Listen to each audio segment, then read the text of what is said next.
Le hasard l'a mené devant les portes du studio de BCTV. Il ne fait pas partie de ceux qui renient leurs origines. Avec un parcours atypique, il est là aujourd'hui pour nous parler d'un sujet qui a plus de 1000 ans. Les relations anglo-normandes. James.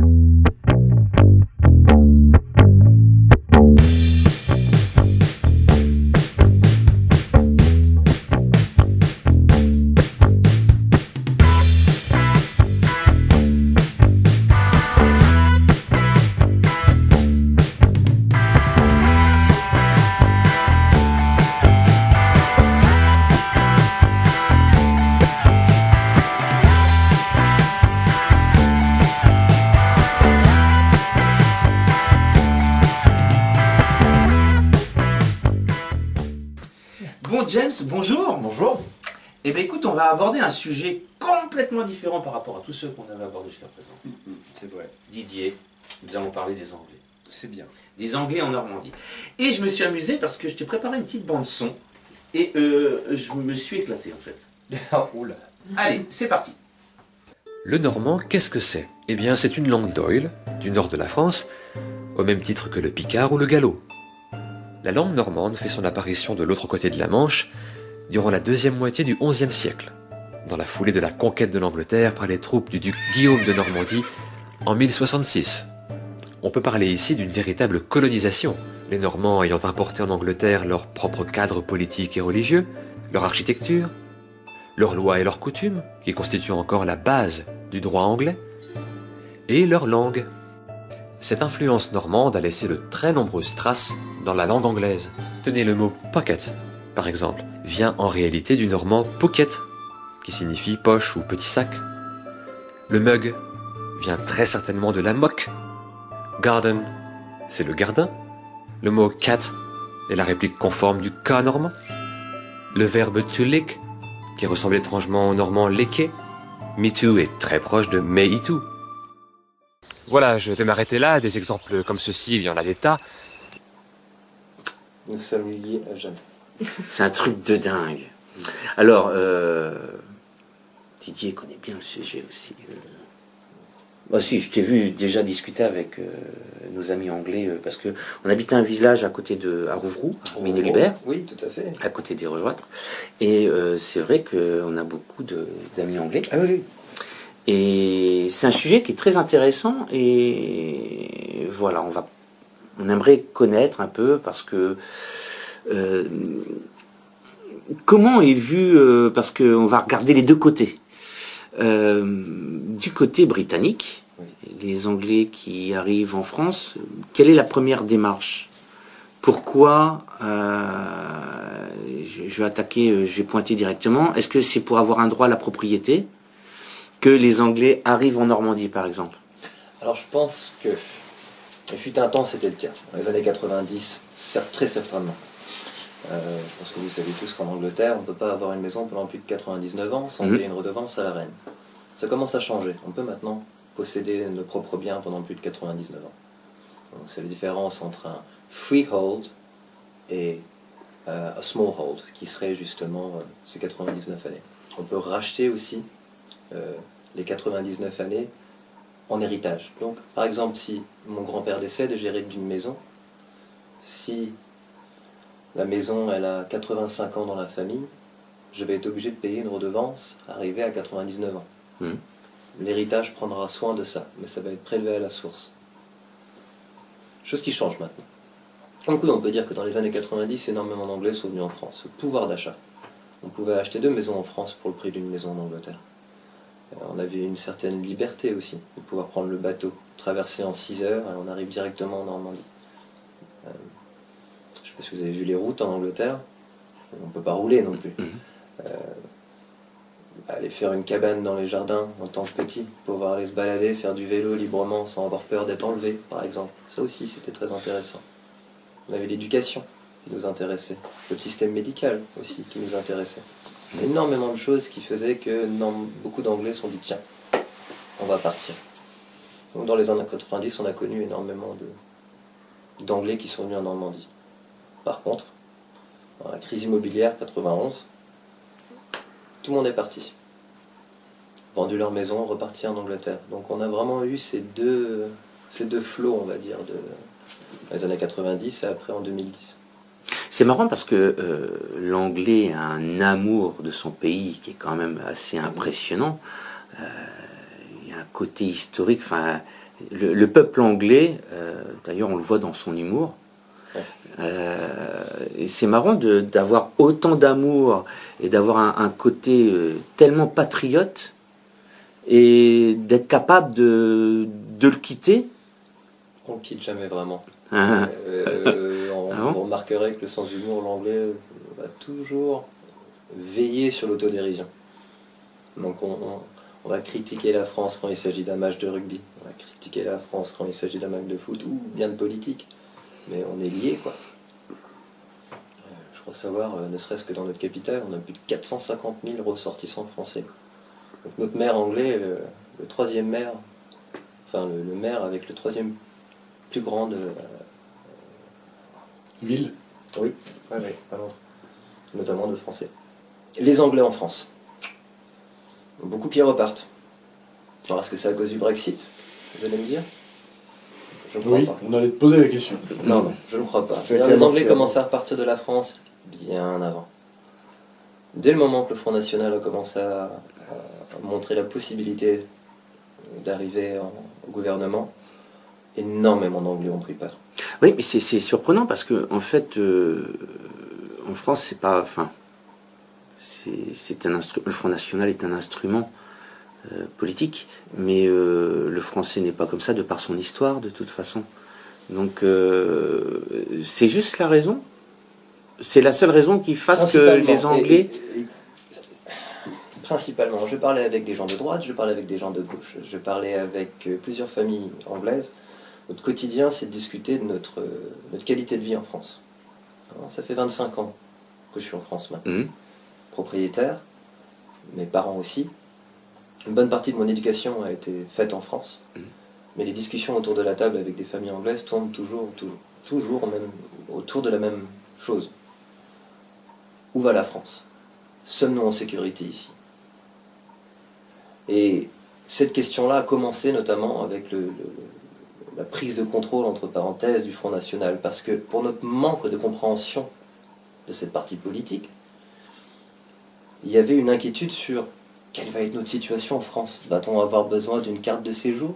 Va-t-on avoir les mêmes droits que les Français? Va-t-on pouvoir toucher l'éducation de cette même manière?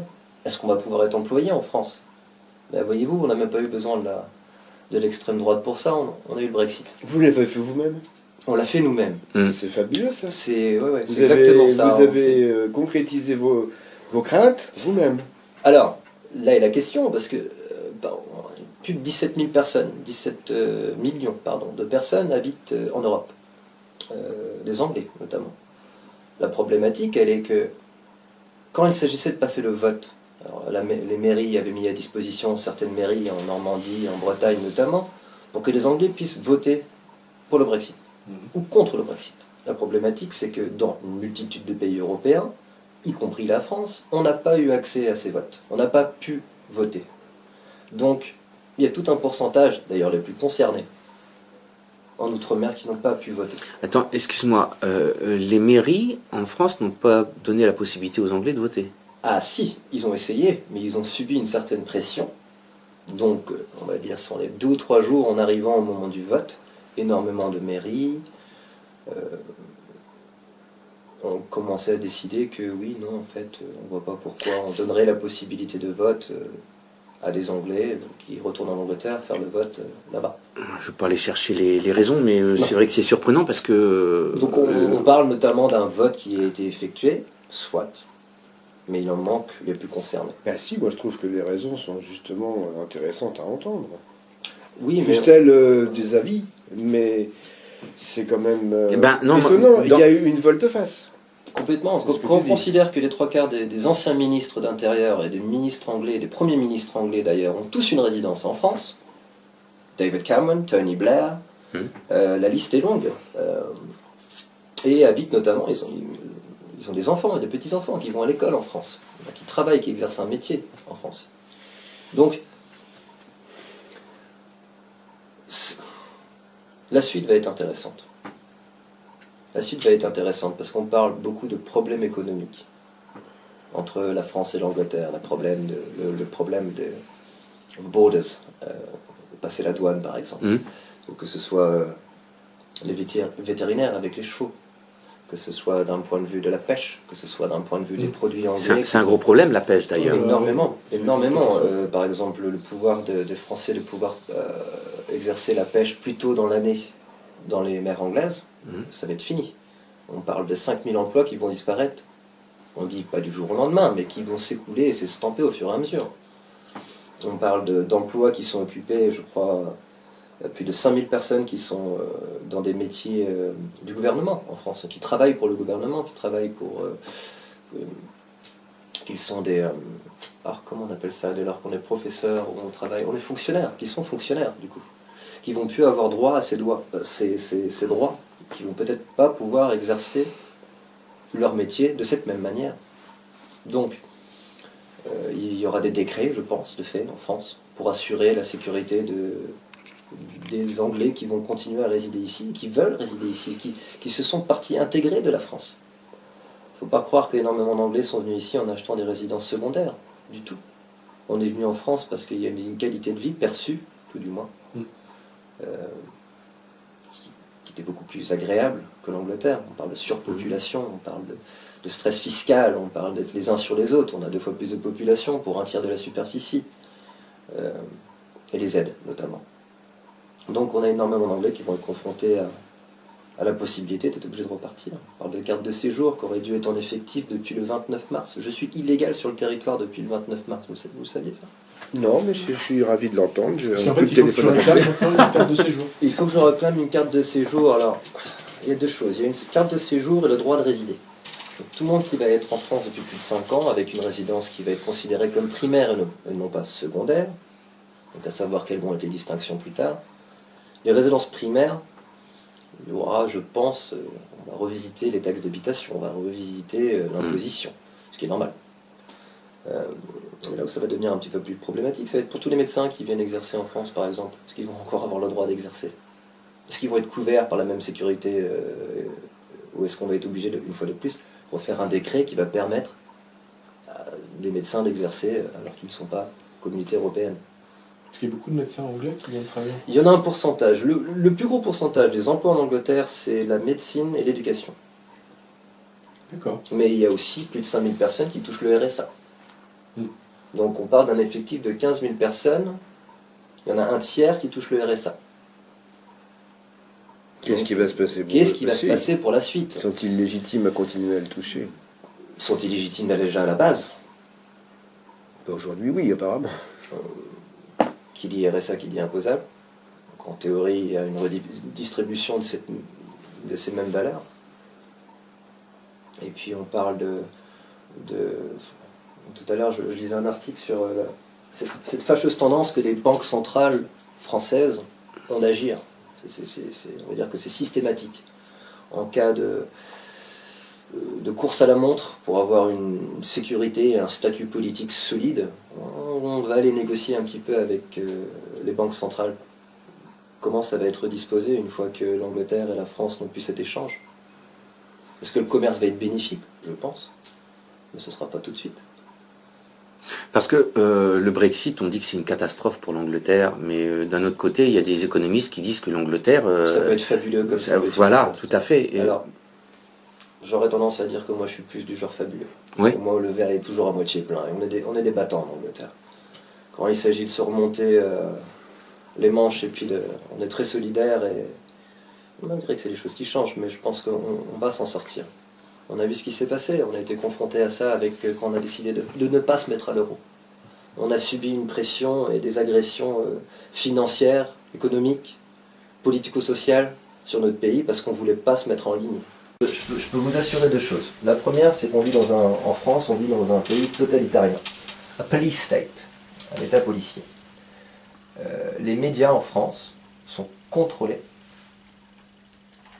Les 3 quarts des informations que moi je vais avoir le soir quand je vais regarder BBC sur les infos vont être des informations que tout le monde dans le reste de la planète ont accès. Bon, bien évidemment, il y a des endroits quand même, des droits de non-information. Par exemple, si je suis en Italie, et je regarde les infos le soir, je vais vraiment avoir un compte-rendu de ce qui se passe en Angleterre. Dès lors que je suis en France et je regarde les comptes rendus en fin de journée des infos, je vais en avoir qu'une partie. Je vais avoir qu'une partie où je vais avoir le côté qui arrange un petit peu plus la politique française, qui reste normal. Mais ça a toujours été. À un moment donné, il faut de l'évolution. On ne peut pas demander à un peuple de prendre une décision basée sur la moitié de l'information. On parlait de droit d'héritage tout à l'heure. Le droit d'héritage, c'est ça. C'est le droit de prendre une décision basée sur les informations qui sont valables. En Angleterre, quand on parle de la France, quand on parle des Gilets jaunes, on va vraiment essayer de s'informer de tout. Et on va partager cette information avec... Les médias vont partager ça avec la population. En France, c'est limité.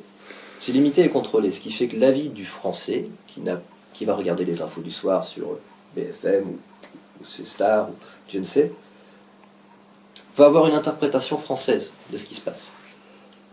C'est une interprétation française de ce qui se passe en Angleterre, ou de ce qu'on pense en Angleterre. Mais les 3 quarts du temps, ce ne sont pas ça. Ce sont des outils d'application de pouvoir politique tout à fait, pour pousser dans une direction où il faut faire croire que... Et moi, on m'avait parlé de couverture santé. Est-ce que c'est exact ou pas?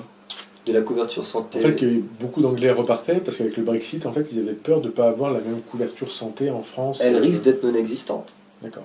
Elle risque d'être non existante. Là, on va arriver pour les contrats de travail qui existent... Par exemple, quelqu'un qui a été employé depuis plus de 4 ans, il va avoir un CDI, il va travailler pour une banque, par exemple.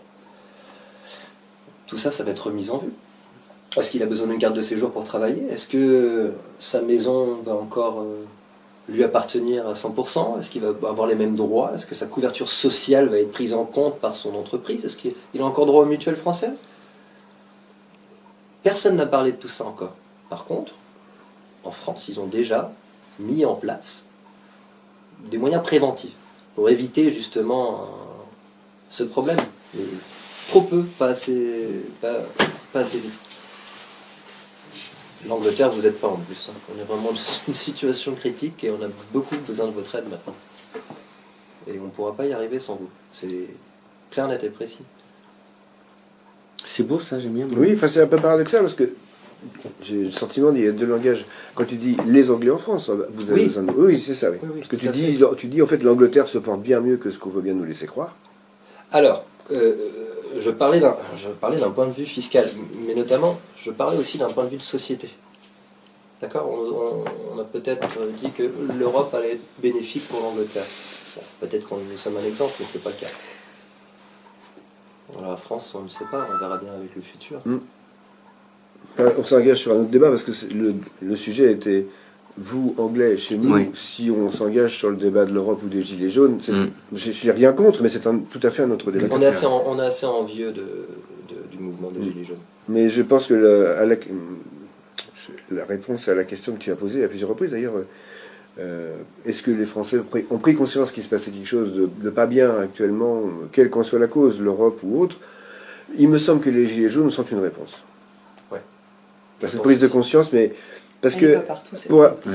quiconque est allé un coup ou deux manifester s'est rendu compte que c'était là aussi un peu comme l'Angleterre, multiculturel, multisocial. Il y a tout le monde là-dedans. Tout à Il y a fait. tout le monde là-dedans. Et c'est ça qui fait, effectivement, c'est très rafraîchissant. Ah, Ça complètement. doit être à peu près le même effet qu'un jeûne. Oh, il est bien. C'est Non, non, mais génial. je crois à ce que je dis, parce que c'est vrai que c'est surprenant, mais ça fait du bien. Malheureusement, cette prise de conscience, elle n'est pas chez tout le monde. Le nombre de gens qu'on peut entendre dire « Oh, il y en a marre des gilets jaunes, il y en a marre Oui. Ils ne se rendent pas compte de ce qui est en jeu, en fait. Vous avez une qualité de vie admirable. C'est seulement... Vous l'avez oublié. Ah, mais ça, c'est... Ça fait croire qu'il n'existait plus. Ben, c'est-à-dire qu'on n'a pas de... On est quand même français, me semble-t-il, assez... Comment dire? On bouge pas beaucoup.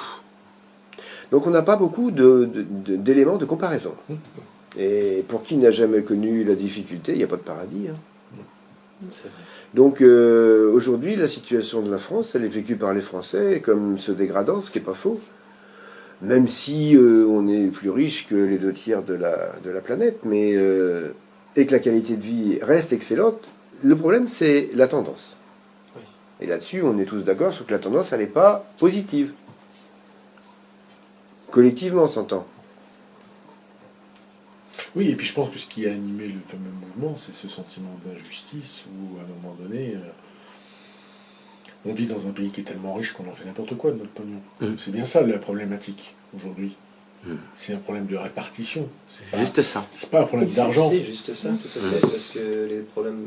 Plus t'as de pognon et plus t'en fais n'importe quoi. Nous, demain, si on a plein de thunes, on va faire n'importe quoi. On va s'acheter une super baraque, une super bagnole, enfin des trucs qui vont nous servir à rien. On en revient à ce qu'on disait tout à l'heure, c'était quels intérêts. En fait, ça dépend de l'intérêt qu'on met aux choses, quoi. Ouais. Et à un moment donné, je pense que la population française en a eu ras-le-bol de constater que d'un côté, on demandait des efforts et que de l'autre côté, on a un Premier ministre, pour ne pas le citer, qui prend un jet privé à 300 000 € pour un quart d'heure de vol, quoi. Donc on se dit... Et je crois que c'est ça qui a fait déborder le Toi vase. aussi, t'es resté là, celle-ci?